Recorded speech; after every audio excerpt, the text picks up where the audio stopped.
ناظرین محترم، آج ہم بات کریں گے ان 4 چیزوں کے بارے میں جن سے امام الانبیاء نے اللہ رب العالمین کی بارگاہ میں پناہ مانگی ہے، اور امام الانبیاء حضور جانے جانا علیہ الصلوۃ والسلام نے جن 4 چیزوں سے پناہ مانگی ہے، امت کے لیے بھی یہ تعلیم ہے کہ ان 4 چیزوں سے اللہ رب العالمین کی پناہ مانگے۔ ابو داؤد اور ابن ماجہ کے حدیث مبارکہ ہے، حضرت سیدنا ابو ہریرہ رضی اللہ تعالی عنہ آپ فرماتے ہیں کہ رسول پاک علیہ الصلوۃ والسلام نے ارشاد فرمایا کہ اللہ، میں 4 باتوں سے تیری پناہ میں آتا ہوں، پر ایک ایسا علم جو نافع علم نہ ہو،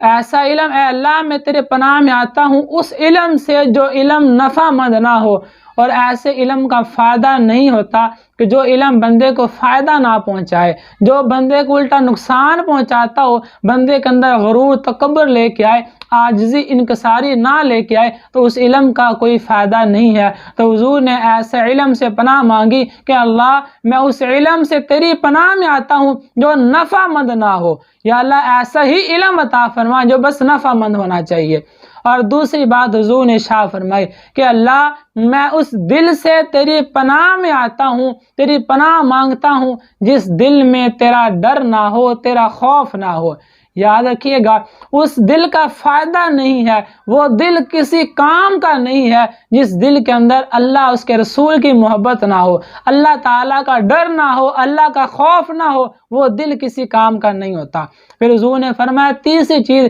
اے اللہ میں تیری پناہ میں آتا ہوں اس نفس سے جو کبھی سیر نہ ہو، کبھی بڑھتا نہ ہو، اس کے اندر حبس ہوتی چلی جائے، اور آئے اور کھاؤں اور جمع کروں، جو کبھی سیر ہی نہ ہو، اس دل سے، اس نفس سے میں تیری پناہ میں آتا ہوں۔ پھر حضور نے ارشاد فرمایا کہ اللہ، چوتھی چیز یہ ہے کہ اللہ میں تیری پناہ میں آتا ہوں ایسی دعا سے جو دعا کبھی قبول نہ ہوتی ہو۔ اے اللہ، وہ دعا بندہ کبھی مانگے ہی نہ، کہ جو دعا رب کی بارگاہ میں قبول ہی نہ ہو۔ تو حضور علیہ الصلوۃ والسلام نے اللہ رب العالمین کی بارگاہ میں پناہ مانگی ہے، اور حالانکہ امام الانبیاء ہیں، اور جو دعا مانگے، مانگنا تو دور کی بات ہے، اگر حضور کے دل میں خیال آئے تو اللہ خالی خیال آنے سے قبلہ بدل دیتا ہے۔ تو اگر حضور دعا کریں تو رب کائنات وہ دعا بھی فوری قبول فرما لیتا ہے۔ لیکن حضور نے امت کو یہ تعلیم دی ہے کہ ایسی دعا کبھی بھی نہ کریں جو دعا کبھی اللہ کے بارگاہ میں قبول نہ ہونے والی ہو۔